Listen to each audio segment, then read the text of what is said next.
Welcome to Giving Back is Dead. We're talking this morning with Anna Raginskaya. Welcome, Anna. Hi, Scott. It's great to be here. Great to have you, Anna. Anna's with the Blue Rider Group at Morgan Stanley Private Wealth Management. Anna, tell us a little bit about the Blue Rider Group and what you do there.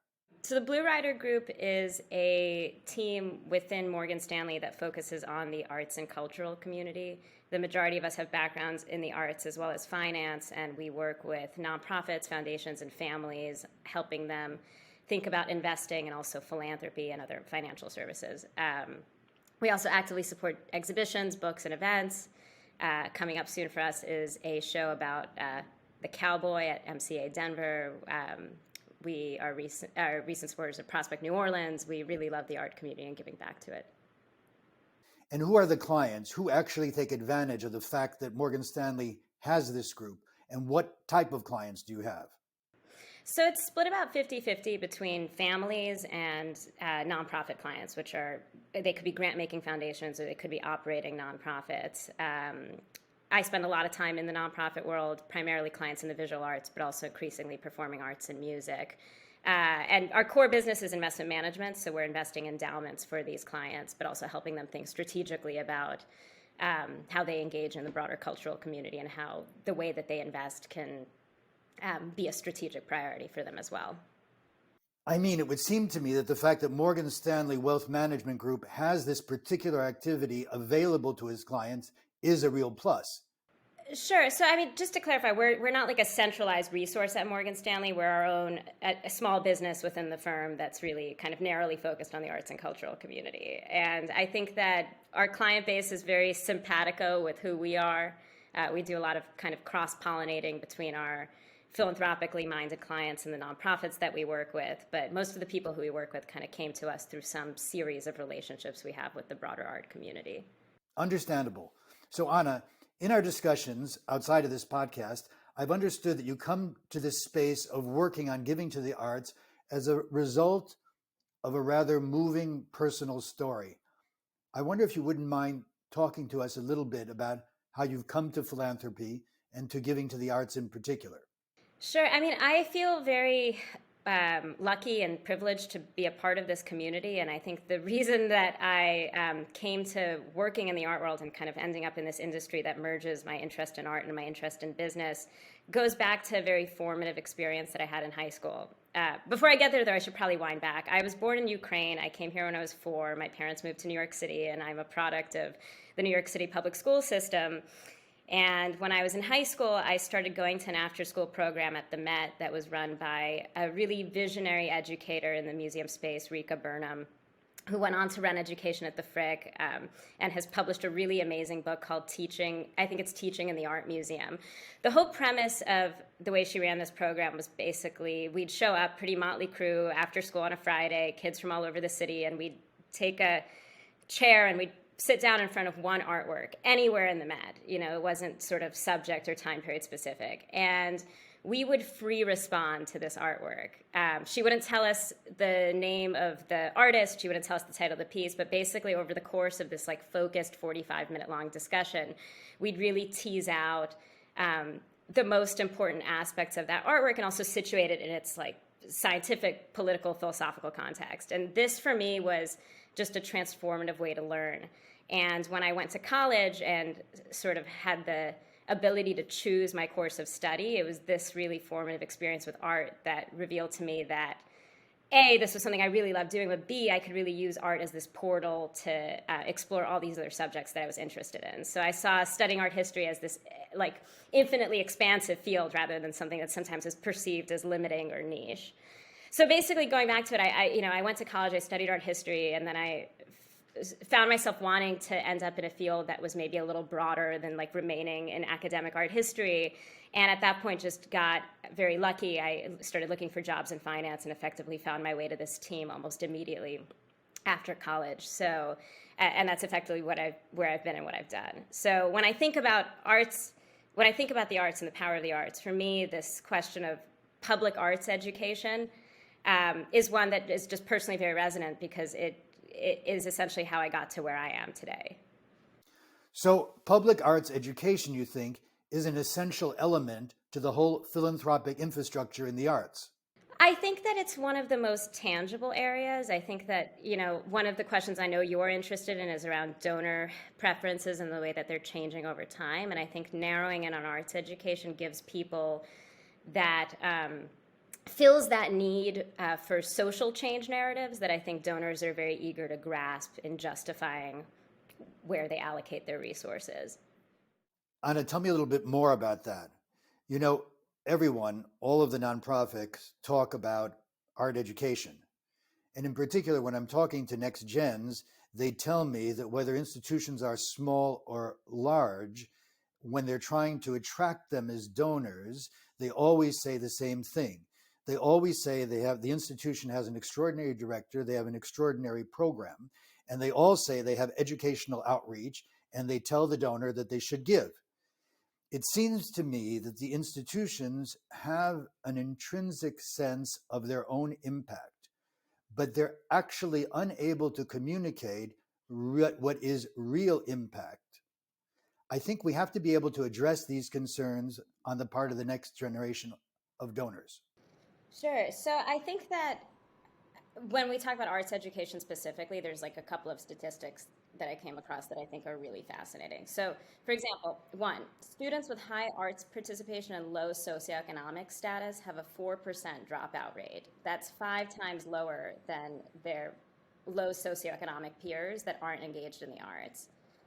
The second is low income students who are highly engaged in the arts are twice as likely to graduate from college.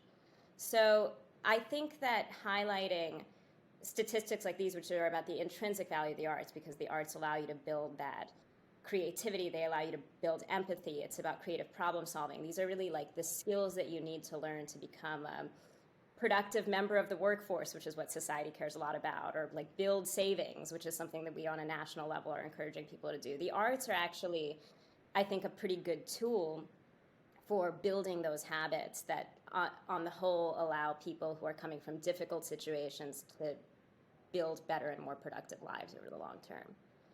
So I think that it is incumbent on arts institutions, I think, to be clearer about their messaging around how they're affecting this, like, how they create this sort of change over time directly related to areas that we then see as affecting issues like homelessness, like the racial wealth gap. That's exactly what I get when I'm talking with Next Generation. They're asking me, how does the arts or cultural institutions address the issue of impact? And it seems perhaps easier often that smaller nonprofits can address this issue than larger nonprofits or larger, more complex cultural institutions. However, one of the counterexamples that interests me and that I've thought about quite a bit is how successful LA Phil is. As you know, it's one of the most successful cultural institutions in the United States, at least in terms of its funding model. And I think one of the reasons is that it actually addresses underrepresented communities. As you know, they have this program of music education, then in an outreach to underrepresented communities. And they actually have been successful at being able to engage young people from these communities to become musicians. And they actually have, as you know, they have performances with these young musicians from these communities, and it's been very successful. And in addition, they have a lot of data on their success, and the data is communicated much like a publicly quoted company on a regular basis, and it makes donors extremely comfortable. I think that if you look under the hood, I think a lot of them are bringing in school groups. I think that some of them do a better job engaging with their communities than others. I know, for example, the Studio Museum of Harlem, which has been closed for a while because they're under renovation, historically has been very good at engaging local audiences. I grew up in New York City as a public school student. I remember going to, getting on the school bus and going to museums throughout New York as part of my educational experience here. The problem is arts programs in public schools are the first to get cut. Like, here's another crazy statistic for you. In 2021, U.S. legislative appropriations for arts education dropped 17.9% from 2020, so almost 18% in 1 year, and it's down 38% from 2001. So since 2001, we have 38% less arts funding being appropriated to schools. And on the flip side, you have nonprofits that are struggling with their budgets, and oftentimes they're cutting their arts education programs first. So even if they used to plug the gap, they're no longer able to. So that, I think, is the most kind of critical area that we should focus on if we need to pick one. I would say it's arts education. Certainly, practically everybody, it seems like I talk to, Anna, says that they are interested in supporting education. I admit I'm not always convinced that that's really the case. So Anna, why don't we talk a little bit more about why you actually think Next Generation is interested in giving to the arts? Sure. I mean, what I find with the NextGen donors I know is a lot of it is about community. I think that a lot of them are getting involved with many times grassroots arts organizations where they're able to meet people that share some of their values, but also lend a different perspective. I think that there's something really eye-opening about the way that the arts bring people together across many different demographics. I also think there's a sense of responsibility. I think that getting involved with organizations, especially on a board level as a younger person, is teaching a lot of these skills that I think are very important to to NextGen donors' broader lives. So there's a question of learning about fiscal discipline, learning about governance, learning about how to advance the mission of an organization you work for, or potentially advance the mission of your own family. So I'm seeing a lot of these themes and involvement with arts-related nonprofits as this sort of ideas lab for the next gen to figure out how they navigate as sort of leaders in our society going forward. And when you say that it cuts across many different demographics, do you have any statistics on that? No. Because I always thought that's what we would like to believe, but it's not really what's happening. This is like anecdotal. I'm just looking at what Abby Pucker, who you also interviewed for this podcast, is doing in Chicago. And I think that she is really bringing so many different kinds of people into what she's doing with Gertie.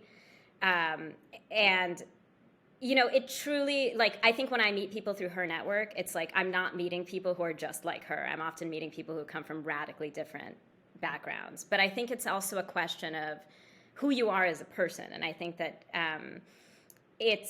I remember, I first got to know Abby when we were working for United Talent Agency in LA 7 years ago, and Abby was the person who knew the name of the parking attendant at the garage and would have extended conversations with him about his family when she was getting her car every day. So, you're either wired to make these connections with people who are different from you or you're not. So I think she's an incredible example of a person who lives their life that way.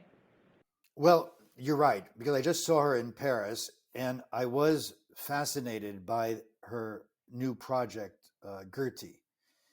It does seem like it just might attract various different demographics. And it would be great if she does have some statistics that she could show us.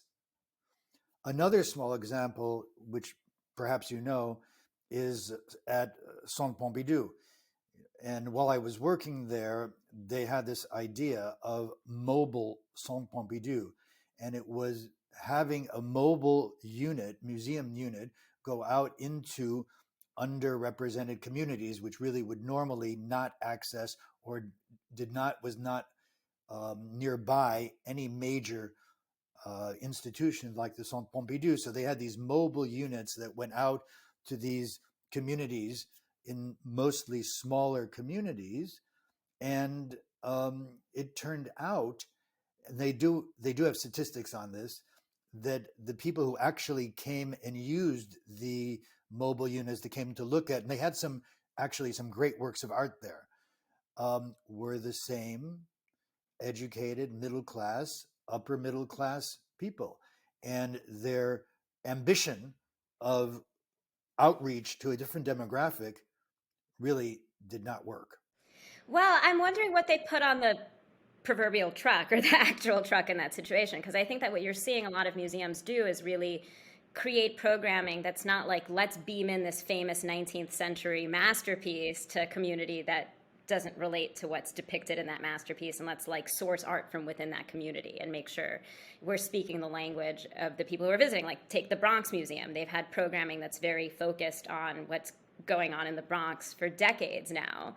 So yeah, I think you have to be mindful of not also trying to like impose your culture on other people. And I think it's, as nonprofit funded institutions meant to serve the public, I think in this moment of increased awareness on diversity, it's very important that we're seeing programming that reflects diverse audiences. You also mentioned how nonprofits can be more successful in recruiting next gens. I think it goes back to this conversation we've been having around storytelling. I think they have to make the connection much more clearer between the way that the arts intersect with these issue areas that they see as more immediately like dire, pertinent, and in need of addressing today. I think that if you look at what happened with giving during COVID, that giving for like direct aid and human services skyrocketed because that was seen as the most immediate need. Not every year is going to be COVID. So I think it's important to understand where the next gen's hearts are and tell that narrative around how the arts connect to those issues. Why do you think they've not been doing this? For example, SF MoMA just whines about their inability to be more effective in engaging Silicon Valley. Yeah, so it's interesting. I think that it also a little bit depends on the art form because take theater. Theater is has been in a difficult position. I think part of it is theater requires an attention span that a lot of people no longer have, and it requires scheduling in a way that a lot of people can't fathom doing. On the flip side, anecdotally, I was talking to someone who said that the San Francisco Ballet is doing great, and you wonder why. And I think that there's a couple of things going on there. It's beautiful people on the stage with virtuosity. There's a lot of aspects there that appeal to people in technology for whatever reason. And I think that the art world has struggled with a certain opaqueness that's partly driven by the way the market functions, where I think a lot of people who made their money in tech made their money in a decentralized industry that was like largely meritocratically based. And I think that they struggle with the barriers that the art world has set up for inclusion. The visual art world I'm talking about. Yes, that's really one of the problems that I see. When I'm talking to next gens, they do not want to be a part of supporting exclusive, exclusionary activities. Yeah, I agree. And I think that there's also, I think the cachet of having your name on a building feels, I think people are going to do it, but I think for the next gens that I know today, that's not the kind of recognition they necessarily want. And I think, again, it's different for inherited wealth versus like self-created tech wealth. With inherited wealth, I feel like there's an aspect of guilt when you haven't made the money. So I think that there's a real desire to demonstrate how you are more an advocate for organizations, like a connector, a producer, and less kind of someone who writes a check and gets their name on a building for the personal satisfaction of having your name up on that building. And for the tech world, how do you think we can appeal to them? So I think for the tech world, it's creating this narrative that engaging with these institutions is something that really lets you build up an identity as someone who affects kind of the civic development of your community. I think there's still something very attractive, especially to people who are kind of first generation wealth holders, of rising from a position of having nothing to being someone who's not only wealthy and has access to a lot of resources, but also has the ability to create change for many people through your act of philanthropy. We were also talking about impact investors. So I'd like to know your thought on impact investors and how you think they have or can bring their views to the arts. Obviously, it's an area I'm super passionate about. I think that this impact investing mindset that you can make like real investments in, say, a company and expect that company not only to return on your investment, but also produce like social or environmental benefit. This mindset is allowing people to also look at nonprofits as true investments and in turn come to them with what are the unique like skills and resources that I have as a professional in, XYZ field that I can bring to this organization, work actively as a donor, not just write a check, but really be in the room with senior leadership and effectively build capacity for an organization to make it better. To make it better at being able to tell its story. This is something we've focused on a lot in this conversation. To make it, to improve its governance practices, to think about how to market the organization, improving internal systems. I think there's a lot of real work that's happening on the part of NextGen donors that are getting involved with organizations. But broader, I think a lot of the work that I'm doing is saying to people, you've set aside philanthropic dollars, right? It's sitting in your foundation, it's sitting inside of a donor advised fund, whatever vehicle you're using to give, and thinking about how do you really use 100% of your assets for good rather than, the 5% or whatever it is that you're distributing on an annual basis because you're mandated to. And don't get me wrong, I think a lot of people give more than what they're just mandated to by the law, but there's increasingly, with an impact investing mindset, less of a disconnect between charitable capital and financial capital that's powering these organizations. So let's take the social justice example. Say you are really passionate about improving education for low-income communities so people can get good jobs and build wealth. You might be supporting arts programming inside of public schools because we've agreed that that is something that's going to enable these children to go on to become better functioning adults, more creative, more confident, more engaged. Alternatively, if you're sitting on philanthropic capital that can also be invested with, which surely you are because this is how our philanthropic structures come together, you can also be investing in affordable housing. You can be investing in financial technology that's allowing people to build credit scores or have easier access to capital. You can be investing in access to healthier foods and foods that are distributed to communities that are food deserts. These are all tangible investment opportunities. These aren't philanthropic endeavors, but they really work in tandem with your giving to really invest in lower income communities. What intrigues me is when I'm talking to older generations, principally those who have inherited wealth and family foundations. And when I mention impact investing or venture philanthropy, they become angry. They're terribly resistant to these topics. And I think we've discussed this before, that Art Basel asked me to organize a conference in 2014, which I called Venture Philanthropy or Bust. So it's an approach that I've seen happening for quite a while. And since that time, this older generation doesn't like it when I bring up these topics. I mean, I think that the impact investing industry has really been evolving. And I think especially as you talk to the older generation, it's something that literally didn't exist at a certain point, right? And it's an industry that's also been growing up. There's been a lot of, actually, even right now, we're in a moment where there's been a lot of criticism of ESG investing. Yes, I wanted to ask you about that because I see it's highlighted by the Blue Rider Group. So ESG investing, I think, right now has been getting an unfair sort of takedown that I think is partly politically motivated because you have corporate interests, especially in oil and gas, that have decided that they want to influence public opinion on whether or not we should be taking into consideration things like environmental and social factors when we invest.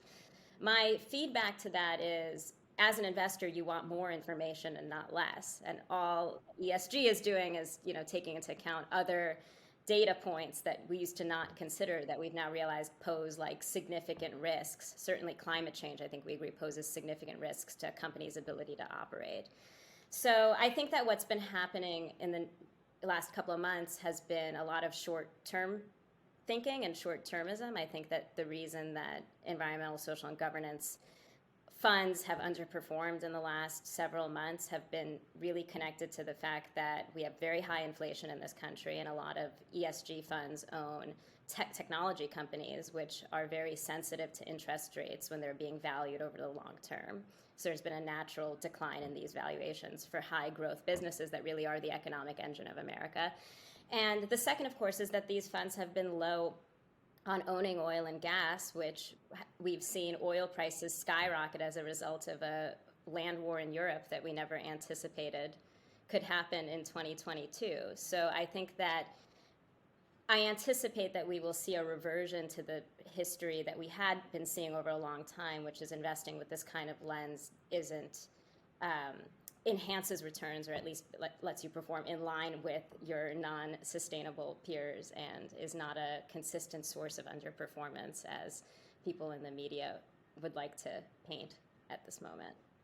Yes, so you are convinced that it should continue to be consideration and that the nonprofits should be including it in terms of their ask. Well, the nonprofits should be thinking about it themselves, because I think, I think it's a smart way to invest. And if they're fiduciaries over their own financial assets, nonprofits have endowments, museums have very large endowments, that they should be thinking about how they invest, both to avoid risk as an investor, right? You don't want to be ignoring the impacts of climate change or the impacts of a company treating its workforce unfairly and running into some sort of a front page Wall Street Journal situation.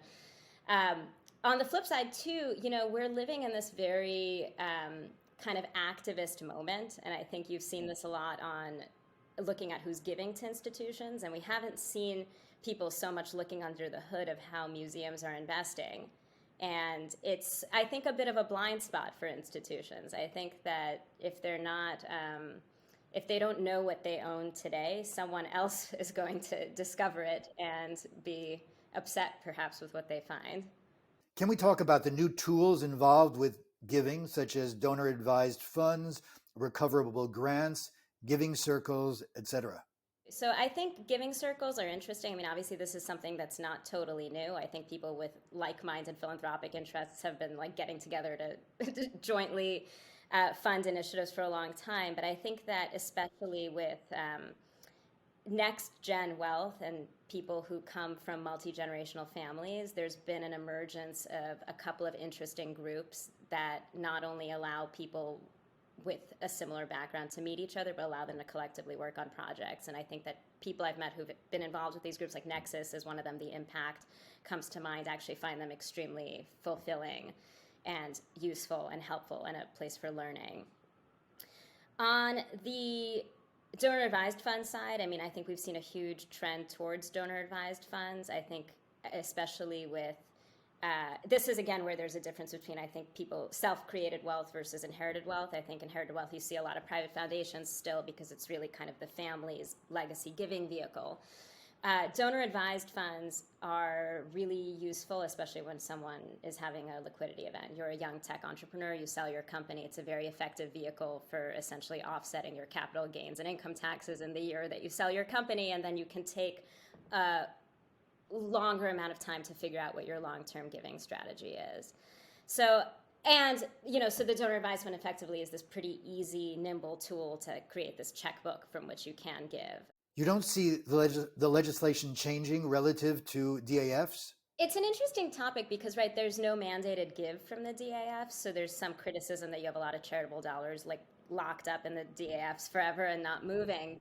Lots of articles on that. Lots of articles, but I saw a statistic that the giving rate from DAFs is actually about 20%, which is a lot higher. That I haven't seen. Yeah, and especially, and in 2020, you saw it skyrocket. I think it was DAF spending went up 27% year on year in 2020. Very interesting. So yeah, I hear it, but I don't know. So what else? Oh, on the recoverable grants are actually really interesting. This is an area that I'm really fascinated by. So in current private foundation law, you can make something that's called a program-related investment, which is it could take the form of, say, a recoverable grant. So you have a nonprofit that's trying to do a capital project. They need $1 million to get it done. They can come to you, to your foundation, and say, will you give us $1 million at either no interest or at a very low interest rate, and we'll pay you back over a certain amount of time. So that grant that you make, that program-related investment that you make, that loan, you can actually count that loan towards your 5% annual spend as a foundation. And when you get the money back, recycle it and give it away again, which I think is a really, really interesting concept. It's very interesting. Are a lot of your clients using it? Yes, we're seeing clients use these. And I think that below market rate loan is a very easy example. I know there's also ways to do it potentially in startup businesses. They're really looked as kind of catalytic capital, and as long as you can connect it to the mission of your foundation, so say your foundation focuses on curing some sort of rare disease, you could potentially make a foundation distribution investing in a company working on a really breakthrough technology and have it count towards your charitable spend. And do you see this particular tool being used quite often? And do you think it will be in the future? I think so, because it allows people to take certain risks that maybe they Yeah. wouldn't take beforehand. If you know you'll potentially get the money back, it's sort of, you know, yes, it really creates a kind of new pool of capital in a way. You also talked about wealth transfer dynamics in terms of expertise, challenges, and constraints. You know, wealth is a very complicated thing, and I think especially with families that have a lot of money, there's a whole question around like at what point do you really clue the next generation into how much money you really have, and how do you build the habits and the values that ensure that the next generation has the right attitude towards the wealth. So I think that this is a place where philanthropy plays a very important role for families, because oftentimes it's that first introduction for the next generation around what the family really cares about, and this family's attitude of like giving back from a place of privilege. So I think that philanthropy, yes, becomes a very important tool for kind of initiating the next generation into a practice of giving, also introducing concepts around investing, because philanthropic dollars are invested, and it is a good place to teach those habits early before kind of introducing the next generation to the full wealth picture that's usually a lot more complicated and comes with a lot more responsibility. Why don't you talk a little more about some of the organizations that interest you and their particular appeal for NextGens? Sure. I mean, there's just a couple that I've been thinking about. I think that connected to this question of arts education, I think Art 21 is a really interesting example to look at. They're an organization I think at this point is 22 years old that's been producing a show for PBS. They get about 300 million annual viewers. The show is broadcast in 100 countries and in 80 languages. And what they do is they take people inside of the studios of working contemporary artists all over the world. So I think that that's a really interesting means by which you're using new technology, digital technology, and at the time that they got started, it was a lot more pioneering than it is today, to really share the power of art and the power of creative processes with all kinds of viewers, anyone with access to television or an internet connection. So I think what they do is really cool. Do you know anything about the profile of their donors? You know, I actually did. Their board is, they have done somewhat of a good job in getting NextGen's owners on their board. In fact, I know one of them who's like a younger guy who works at Google. So I think that that's a really interesting case study, right? Because this is someone who clearly believes in the power of the internet. He works at Google, has the means to join this sort of board, and I think has been helping them a lot with thinking about how to market the organization. So they do a lot of events. Like something I've heard a lot about with NextGen, especially coming out of COVID, is so much of their lives happen digitally over the last few years. There's this real eagerness for human connection. So I think that organizations that are putting on, continuing to put on good in-person events are definitely able to build meaningful connections with that group. One of the things that I also hear is that NextGens are not interested in galas. Yes, they're interested in in-person events, but not galas. Is that what you think as well? Yeah, I don't know anyone who really loves going to galas. So Okay. I think that they like behind the scenes experiences. I think, and something that even we as a business like try to do a lot is find ways to bring people to artist studios and then have a more intimate dinner afterwards. Like we actually do that a lot, and we'll say we'll help you pull together a group of 20 people who are people in our network who you should get to know, who we think would be interested in your mission. And it's kind of on you to follow up with them. The event doesn't need to be a there's a lot of relationship building that happens in the art community. Not every event needs to necessarily be a revenue generating event. I think that there's a much longer cultivation period that's required of converting someone you've just met to being a donor and then ultimately to being a board member. You mentioned YoungArts as an organization that interests you. Could you talk a little bit about that?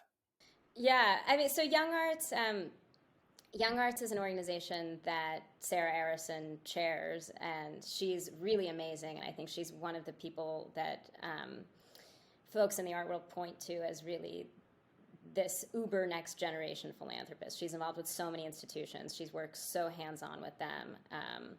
And Young Arts, I think, is the one that's closest to her heart. And I think partly that's because it's an organization that was started by her family. But they really kind of plug this gap in public arts education, coming back to our conversation from earlier. So they take the most talented artists at the high school level and bring them together for, I believe it's like a week of workshops one-on-one with like really senior, talented, accomplished people in their fields. It's not just in the visual arts, it's in performing arts, music, dance, writing. And there's a lot of great cross-pollination that happens between these students in various fields. And if you talk to some of their alums, they will say that this is like the one experience that they can point to that really allowed them to think that they can become an artist. And I feel like that's amazing because it's essentially allowing people, showing people the pathway by which they can realize their dreams. So I've just been super impressed by the work that they've done over time. And it's also a pretty significant number of people that they've impacted. It's been something like 20,000 winners since their founding. So 20,000 people whose lives in the arts have been enabled by being involved with this nonprofit. I saw when looking at their website that they immediately give impact figures. And actually, it was rather impressive. Exactly. I think that, in general, I think that a lot of Sarah's philanthropic involvements touch this arts education realm. And I think that she really understands that idea of, her and her team understand that idea of the importance of storytelling. I want to go on any arts organization's websites and immediately see figures around the groups that they impact. They don't need to be, they don't need to draw me a chart of how the test scores of the kids have changed after they've been through their program, but I want to know how many people have been through their program. Yes, I think that this is fundamental. And I can give specific examples where simple figures could make an enormous difference. And I just don't see it often. Tell me about Via Art Fund, in which you're involved. Sure. So I'm a partner of the Via Art Fund, which is a collective grant-making organization. It was started in Boston about 9 years ago by a woman named Bridget Evans, who's one of the best collectors in Boston. And she had this vision that bringing together a group of like-minded funders could really enable us to have a major impact on some of the most compelling public art projects happening in the US and globally today. So the way that it works, I just think the model is very cool, is every partner puts in some amount of money. It's not a tremendous amount of money, but as a result, or call it, we'll be explicit, every partner puts in about $10,000 or more. And we run a grant-making process by which organizations send us letters of interest or put in a full application if they're invited to with a compelling art project that they think is deserving of VIA funding. And the group is democratic such that we meet twice a year and we review the 5 or 6 projects that have bubbled to the top of this process, and then we vote, we submit a voting form rank ordering which projects we'd like to fund. So as a result, this collective group is able to make very substantial grants. The average project funding will be something between $75,000 and $100,000 for a project, which sometimes is the bulk of the project's cost. Sometimes it's a drop in the bucket because it's a very large, very expensive project, but it's really been a range of exciting projects that have been funded.